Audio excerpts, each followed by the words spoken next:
All right, so don't read yet, okay? All right, so you guys know that this week we're working on synthesizing, okay? So show me what synthesizing is, okay? Taking information from one text, information from another text, and putting it together. Okay, perfect.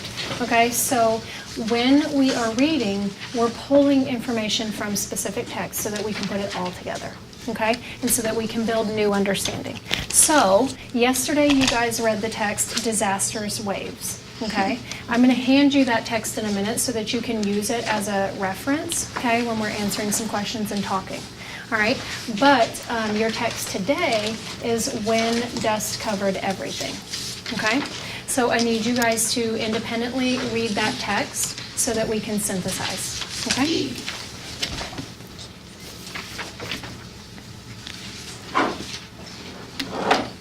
All right, so before we can synthesize, we need to make sure that we have a basic understanding of both texts. Okay, so I'm going to give you this back, okay, yesterday's text, and I want you to keep it on top, okay? Let's get a basic understanding of that, okay, and then we'll be coming back to the Dust Bowl text, okay? So, do a quick scan. Is a scan a complete read? No. Okay, so do a quick scan, refresh your memories, okay?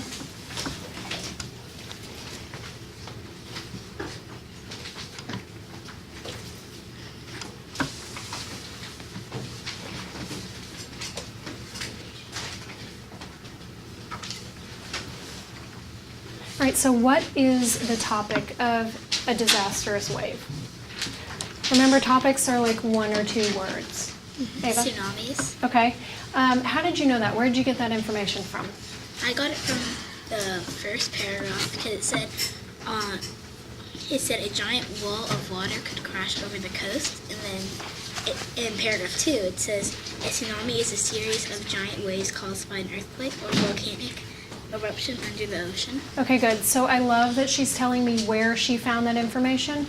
Also, I'm noticing that the information that she's pulling out is coming from the beginning of the text, where we typically learn the topic and the main idea, okay? So as you read further, you would have understood, or you did understand yesterday, that the main idea was that tsunamis are caused by, does anybody remember what tsunamis are caused by? Underwater earthquakes. Okay, underwater earthquakes and Rennick? Underwater volcanoes. Very good. Eruptions, right? Okay.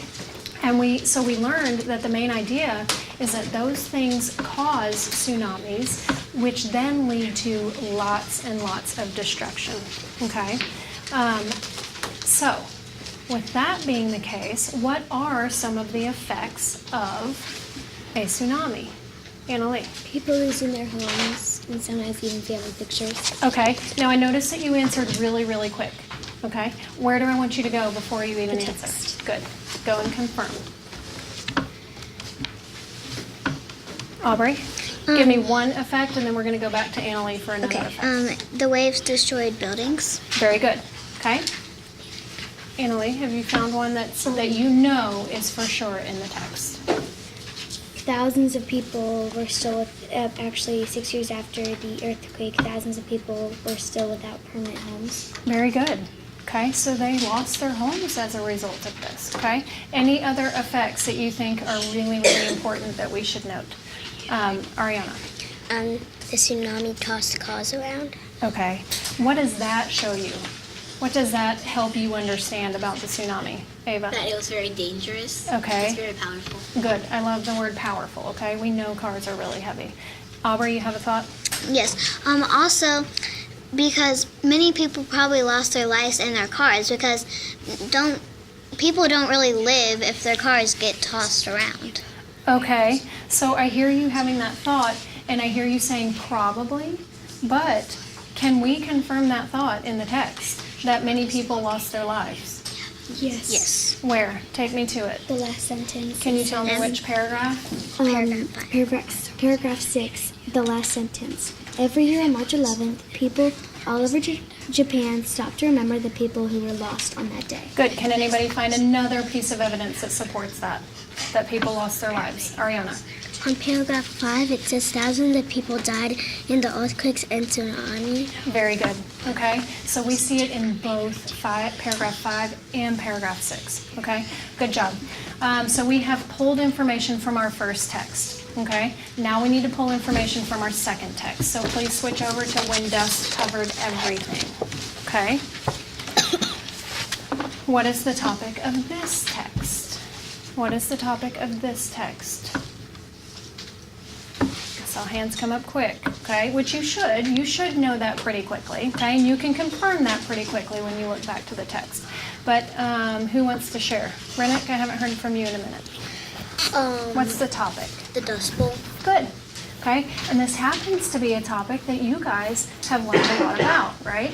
Okay, so you not only got to read a text, but you also get to synthesize with your prior knowledge, okay? And where did that prior knowledge come from? Anybody know? Annalee? Background. Okay, but how did you build that background prior knowledge? Did Miss Wells give you some text? The Dust Bowl. Okay. You get it right. And it wasn't like yesterday. You guys built this knowledge a few weeks ago, right? Okay. We've even read some other things in here about it. So you guys were able to come to this passage with some information already in your heads, okay?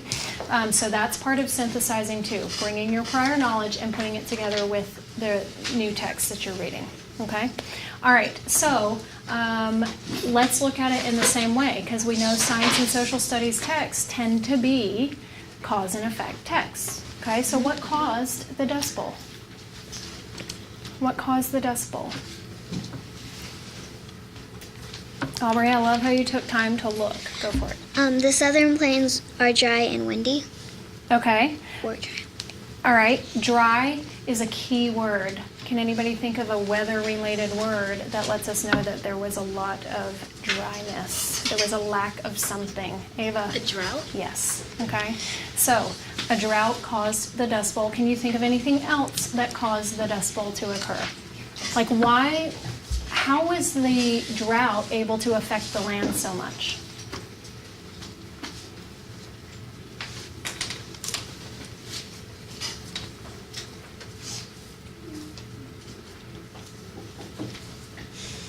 Ava? Farmers' crops didn't grow, and the wind blew away the soil. Okay. So we have to decide, are those causes or effects? There are effects of the drought because the drought already happened when the wind is blowing and the farmers couldn't grow their crops. Okay. So if we're saying that a drought was one of the causes of the Dust Bowl, okay, let's look deeper. What were some other causes? So look at what the settlers were doing to the land. What were the settlers doing to the land when they were coming to this area? Ariana. The settlers were plowing the grass. Good. Annalee? It also says without the native grasses to hold the soil in place, strong winds blew away the dry soil. Since on the front it says that they plowed native grasses to plant crops. Okay. So native, I know that that's a word meaning the grass that's supposed to be there, okay? The grass that was already there, okay? And the reason that's important is because that grass did a good job. The roots went so far into the ground that it kept the dirt where it needed to go, or where it needed to be. So when the farmers plowed, what does plow mean? What were they doing to the grass? Taking it out. Taking it out, okay? Which then, when the drought occurred, that caused the ability for all the dust and everything, all the dirt, to be blown away, right? Okay, so now we know the causes. What were the effects of the Dust Bowl?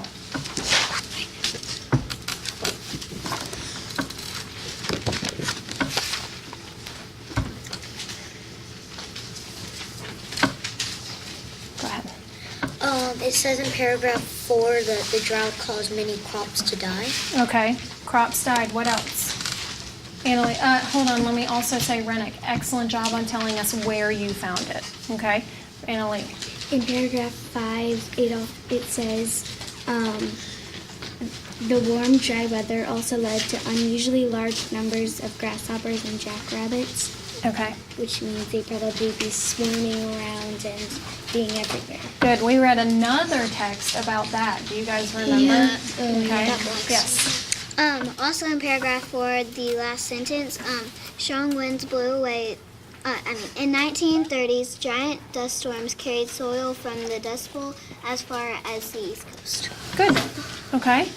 So this wasn't just in one isolated area. This spread over like a large part of the country. In fact, many states, okay? Ultimately, what did the farmers have to do? Think about their homes.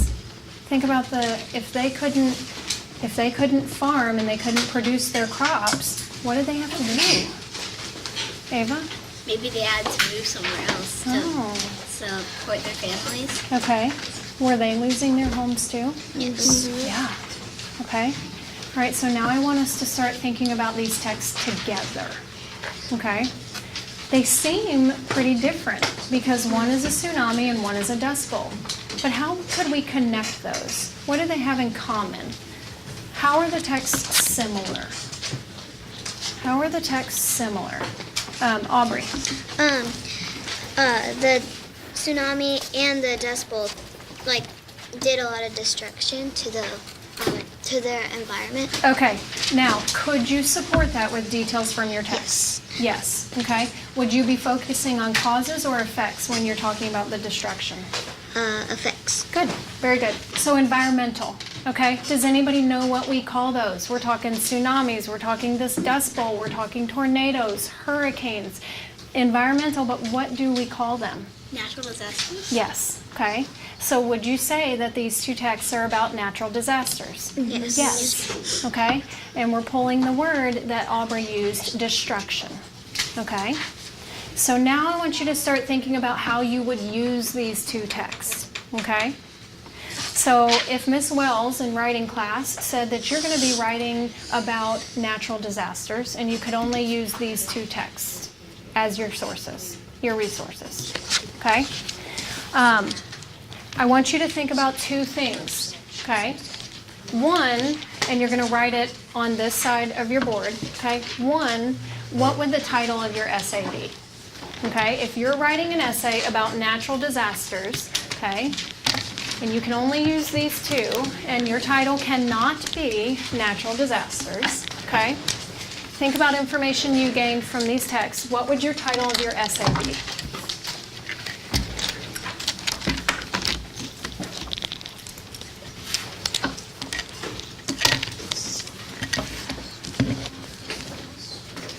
Let me press pause for a second.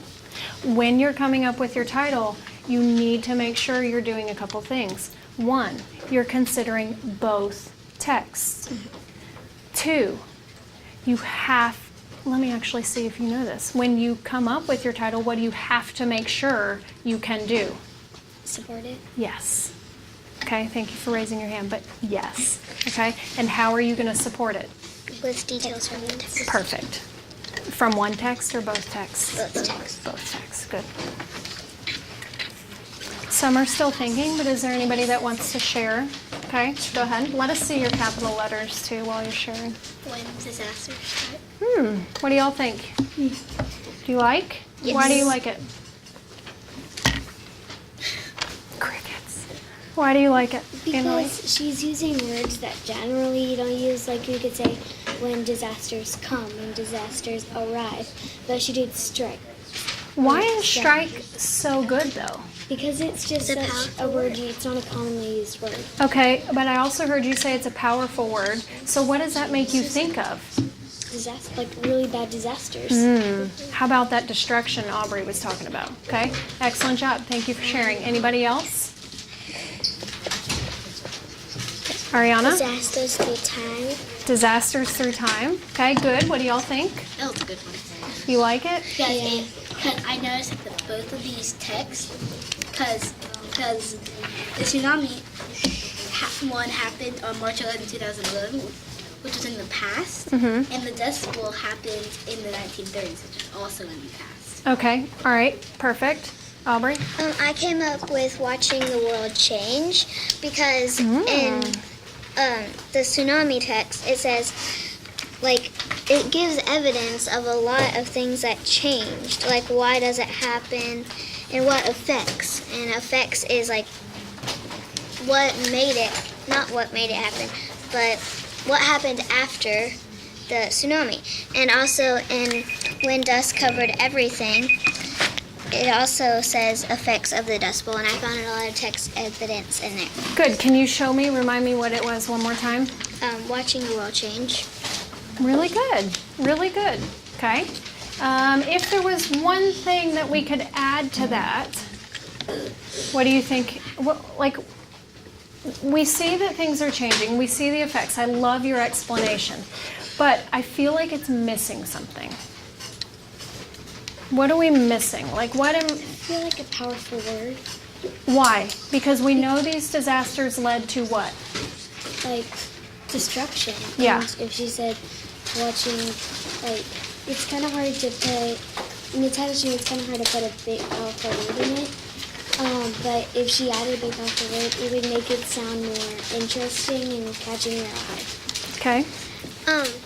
I agree with Anna Lee because if I added a powerful word, it would probably make, if that was the title of the text, it would probably make more people want to read it. Good, and it would help me understand that you're going to be talking about the causes of these disasters and the effects. And typically the effects of disasters are destructive, right? So we need that word in there that helps us understand that it's also going to be about destruction. Okay?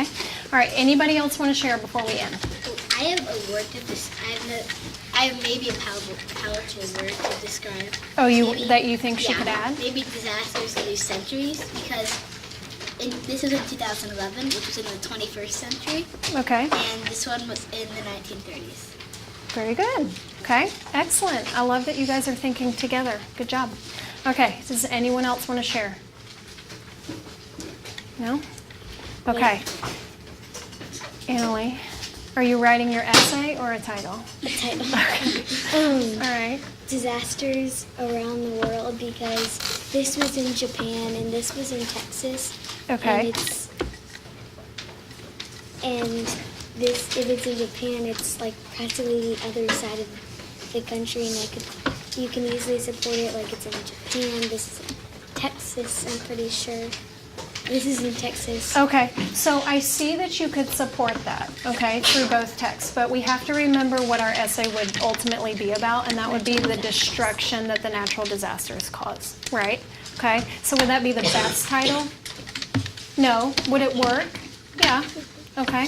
All right, you guys, excellent, excellent job. Thank you for sharing your thoughts. Excellent job supporting your thoughts, okay, through the text.